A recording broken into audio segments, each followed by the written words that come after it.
Verilişin baş sponsoru Kalsi D3 Nikamed.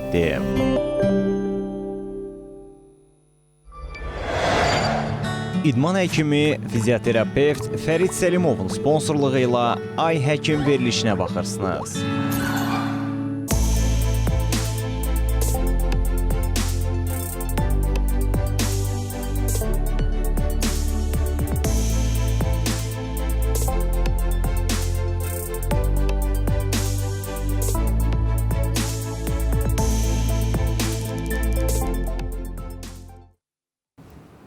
Ay Həkim davam edir dostlar. CBC Sport'a baxırsınız. Studiyada Doktor Tutu Zeynalovadır. Bugünkü mövzumuz körpələrdir. Körpələr də yox, yeni doğulmuşlardır. Elə bu məqsədlə də qonağımız yeni klinikanın dəyərli həkimi, pediatr, neonatoloq doktor Əkbər Quliyev studiyamızdadır və şəxsən mənim üçün çox maraqlıdır. Mən həmişə deyirəm ki, aparıcıya mövzu maraqlı deyilsə, tamaşaçıya dünəndən maraqlı deyil. Ona görə çalışıram qonaqlarla siz edə biləcəyiniz söhbəti edim ki, sizdə yarana biləcək sualları verim ki, həm sizə maraqlı olsun, həm hər birimiz maariflənək və biliklərimizi də təzələyək. Biliklərimizi təzələyək demişkən, son illərdən keysəriyyə əməliyyatı daha çoxdur, daha çox üstünlük verirlər. Həm analar, həm də həkimlər. Bilmirəm, rahatdır, yoxsa doğrudan da keysəriyyə əməliyyatı ilə dünyaya gəlmiş uşaqlar hansısa bir avantajlar var, siz daha yaxşı bilirsiniz. Sizin fikriniz nədir? Təbii doğuş, yoxsa keysəriyyə əməliyyatı? Bu aktual mövzudur. Son illərin nəinki Azərbaycanda, dünyada bu tendensiya artıq müşahidə olunur ki, keysəriyyə əməliyyatların sayı artır. Düzdür, göstərişli var və göstərişsiz var. Həqiqətən də elə bir patologiyalar var ki, hamiləlikdə onlar mütləq keysəriyyə əməliyyatı ilə sonlanmalıdır, doğulmalıdır uşaq.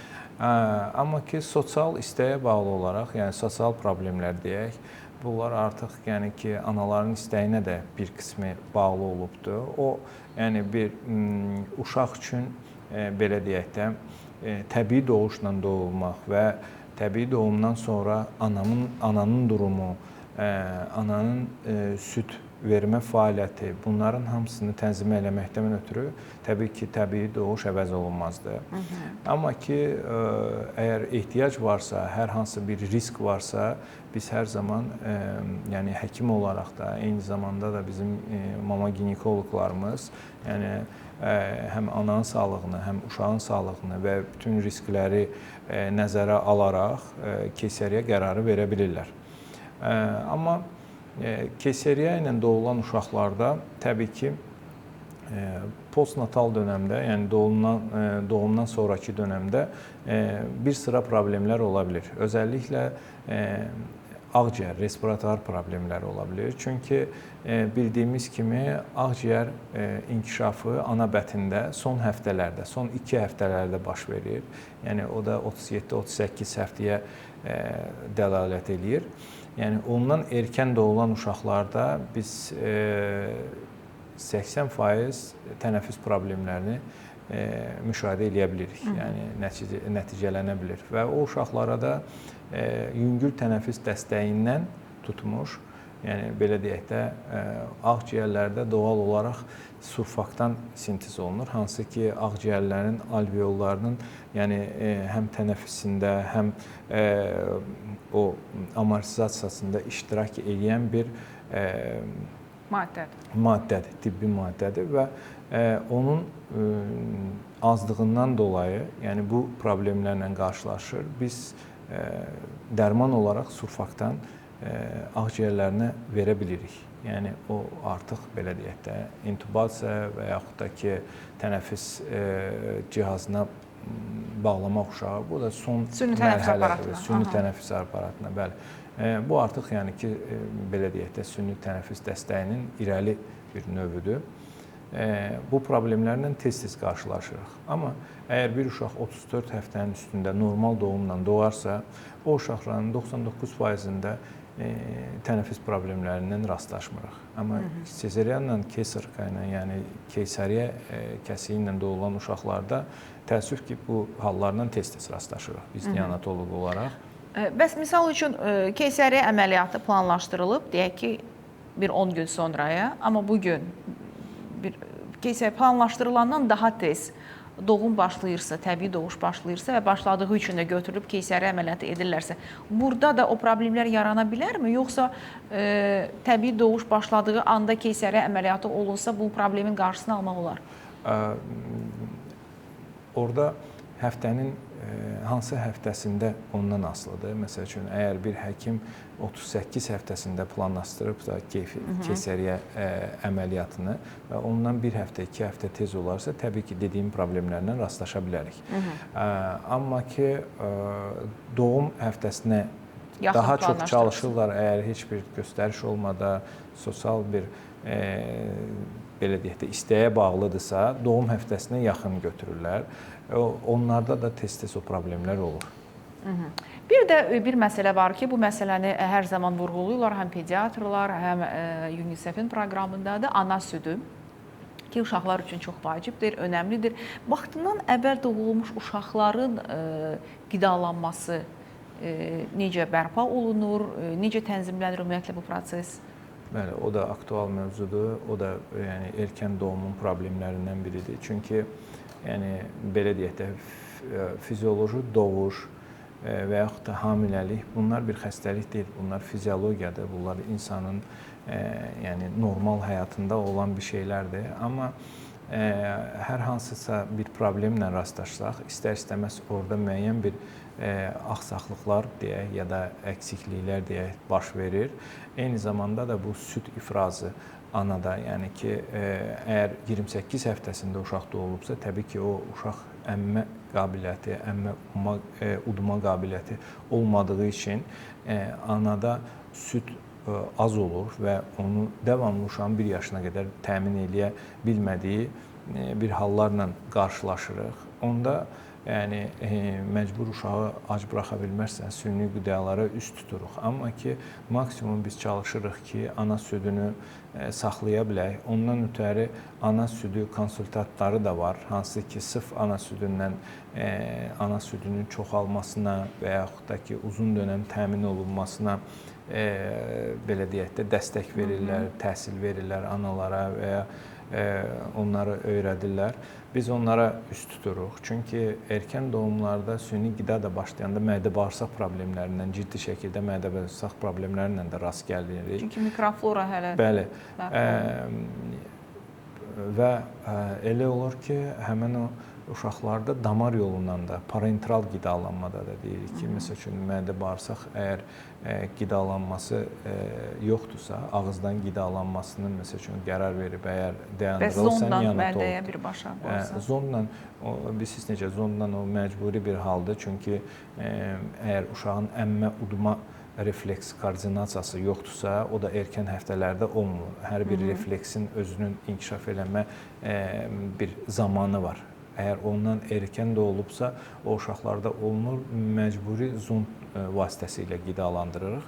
Amma ana südü veririk o zonddan. Yəni mən onu deyəcəm ki, ananın südünü sağıb zond vasitəsilə vermək mümkündür bu. Zaten neonatologiyada, neonatal reanimasiyada yatan uşaqların analarına həmişə biz göstəriş veririk ki, südünü saxsın, gəldiyi qədər saxsın. Onları gəlirlər, bizim öz süd bankalarımız var, banklarımız var. Ora depoluyuruq və hər uşağın anasında öz südünü veririk ona.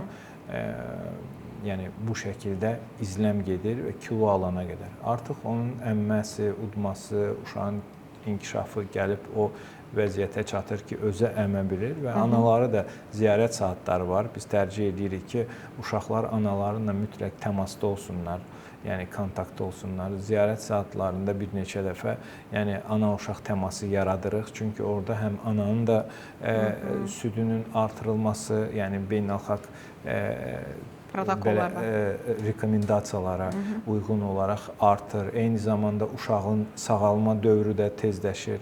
Yəni bu şəraitdə də çalışırıq biz.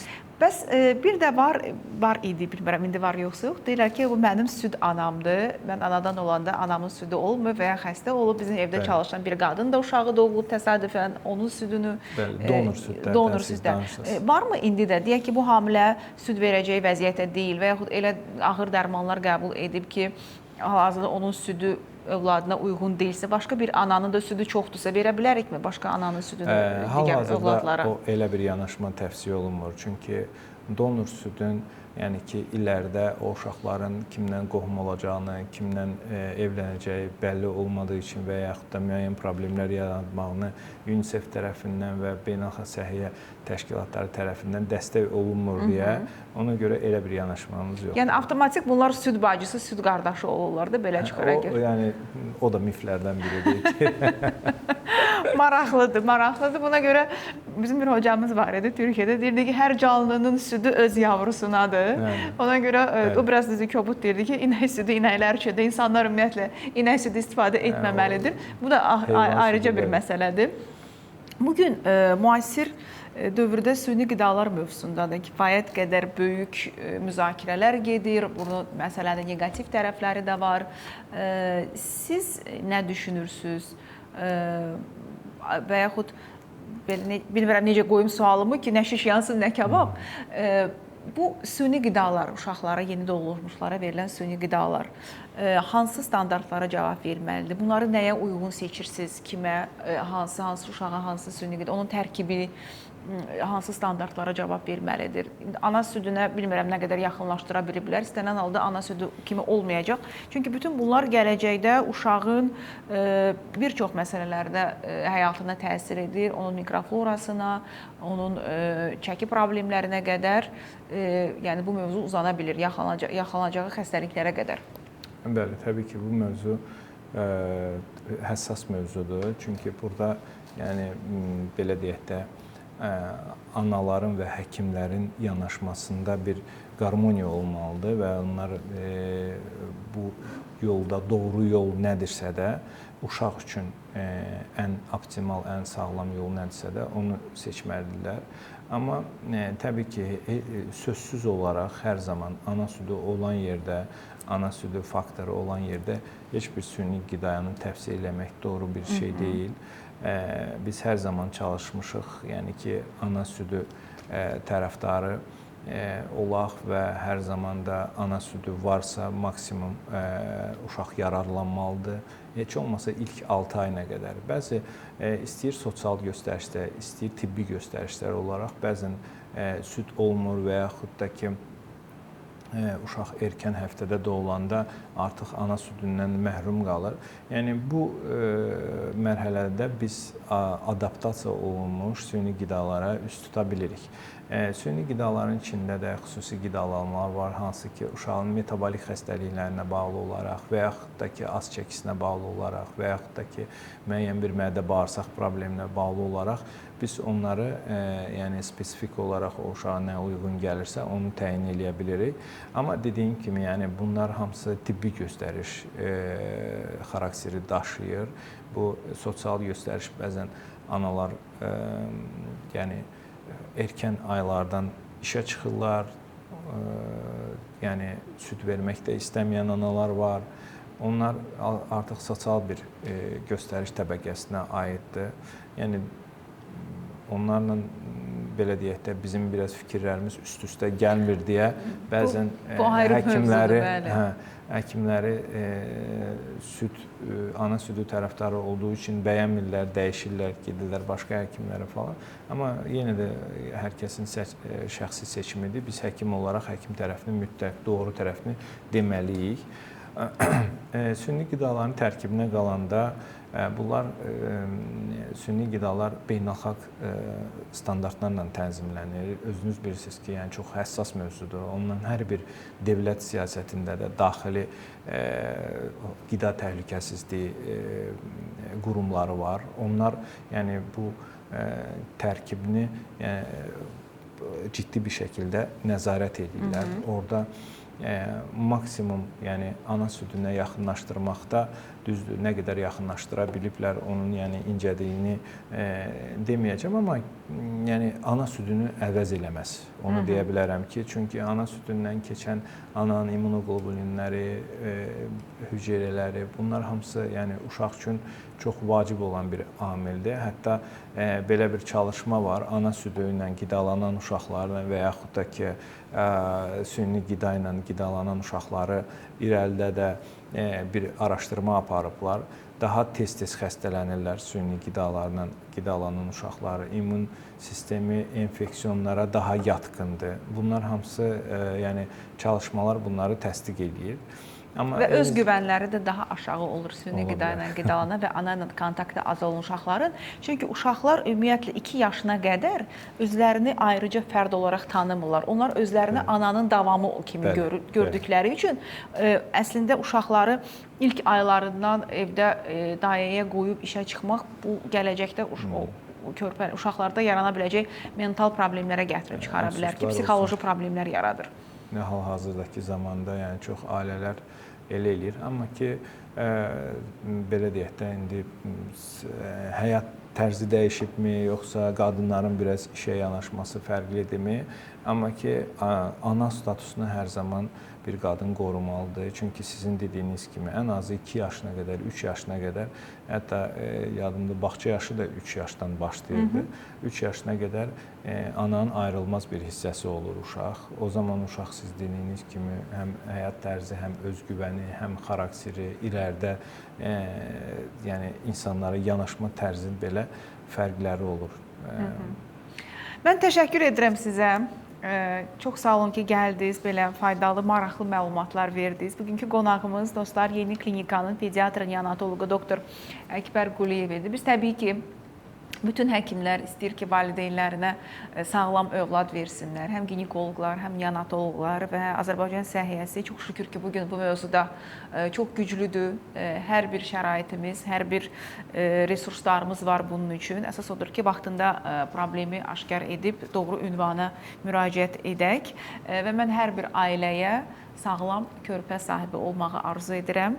Son olaraq bizim sponsorlarımıza təşəkkürümü bildirim və sağollaşaq. Verilişimizin baş sponsoru Ştada şirkətidir. Kalsium D3 Nikamet, portaqal və limon dadlı çeynəmə tabletlərini sizə təqdim edir. Əgər günə 3 fincandan artıq kofe içirsinizsə, vegansızsa, siqaret çəkib spirtli içkilərdən istifadə edirsinizsə, o zaman kalsium ehtiyacınız daha da artır. Xüsusilə hamiləlik və laktasiya dövründə olan xanımların da bunu da əlavə edək. Və buna görə kalsium D3 Nikamet 25 ildən artıq mövcud olan preparat təyinata uyğun olaraq sizin seçiminiz ola bilər. Qeyd edək ki, hamilələr və 3 yaşından yuxarı da kalsium D3 Nikamet'i istifadə edə bilər. Təşəkkürlər baş sponsorumuz Ştada şirkətinə. Digər təşəkkürümüz idman həkimi doktor Fərid Səlimovadır. Fərid Səlimov müasir fizioterapevtik yanaşma ilə sizin xidmətinizdədir. Diz, onurğa, çiyin, əzələ ağrılarından artıq daha tez və müasir idman yanaşması ilə müalicə oluna bilərsiniz. 055 318 83 94 nömrəsinə zəng etməyiniz kifayətdir. Doktor, sizin də sözünüz, müraciətiniz varsa buyurun. Bəlkə hansısa sualı vermədim, amma bu haqda danışmaq istəyirdisə, eşidək. Çox sağ olun ki, belə aktual mövzuya toxundunuz. Sizi də bir televiziya olaraq təşəkkürümüzü bildiririk ki, eyni zamanda ictimaiyyətlə analara da bu məlumatları çatdırmaqda yəni faydalı olsunuz. Sizin də əməyiniz bu işdə böyükdür. Təşəkkür edirəm. Mən sizə təşəkkür edirəm. Bugünlük bu qədər dostlar. Özünüzə yaxşı baxın, sağlamlığınızı sağlam ikən qoruyun. Hələlik.